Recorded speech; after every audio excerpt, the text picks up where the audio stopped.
What's going on, engineer team? This is video 4 of 10 in my Python Basics video series. In this video we're talking about strings and numbers.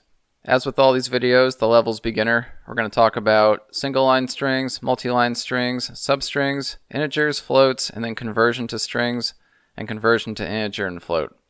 If you haven't created a file and you want to follow along, I've created one called strings.py and I'll use that for everything you see here.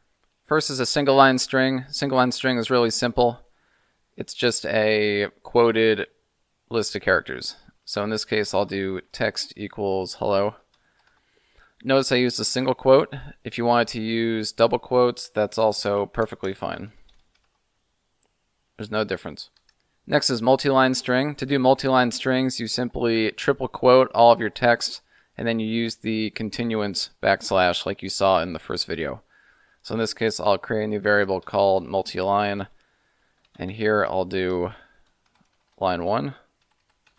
I use my continuance backslash, line 2,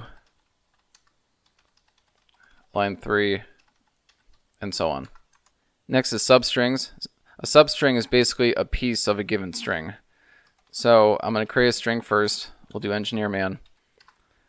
Now the substring syntax, say I wanted to do a first name.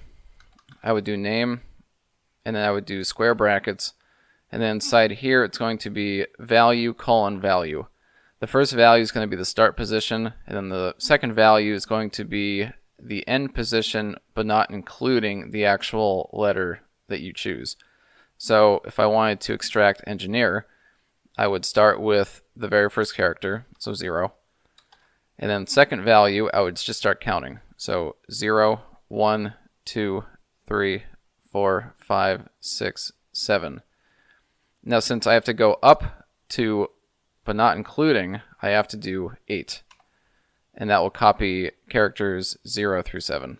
Next is integers and floats, both fairly simple.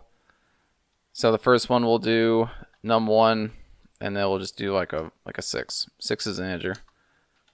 So float we'll do, like decimal 1, and then we'll do 5.4. So that's a float. Next is conversion to string. Say I want to convert num1, which is currently an integer 6. What I could do is we'll just say like toString, and then the function you're going to call is str. Whatever you put inside str will be converted to a string. So now the variable to_string is now text 6, not the integer 6. Next is conversion to integer or float, which is very similar to string. So in this case, we'll do toInt, and then you use the int function, and then you supply a string. So I'm going to do a, num string. We'll do a 5. Notice I put quotes here because I want it to be the string representation of a 5. So if I wanted to convert that to an int, I could use the int function and put numString as the argument. If I want to convert it to a float, I could do float numString, just like I did int.